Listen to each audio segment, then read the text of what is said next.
Assalomu alaykum hurmatli YouTube kuzatuvchilari hamda Instagram kuzatuvchilari. Rossiyskiy jodini Salamarreski deganda rushnoy bo'ladi zavodskoy. Biz elektrический degan variantimizni sizlarga bugun ko'rsatib o'tamiz. 220 ta ishlayapti mana.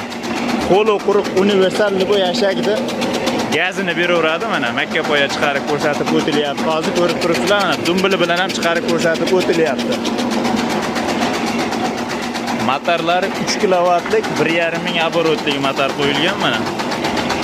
Silosni bosib qo'yaman degan akalar uchun mana. Yoradigani qo'li quruq universal, chang gitmaydi. Hashaklaringizni o'ta mayin qilib yubormaydi. Bir xilda mana shu razmerda chiqarib beraveradi mana. Kerak bo'lganlar aloqaga chiqaverasizlar. Adres Namangan viloyati, Namangan tumani, Tepaqo'rg'on qishlog'ida. Har xil turdagi rossiyskiy apparatlar bor. Kerak deganlarga zapchasini ham topib beramiz. Kerakli odamlarga akalar tars jo'natib qo'yaveramiz. Podelitsiya qilib yoki Instagramda bo'lsangiz, o'sha o'zini jo'natadigan tugmachasi bor. Bosaveraverasizlar akalar. Narxlarini kelishtirib beramiz. Narxini hech aytmasdik.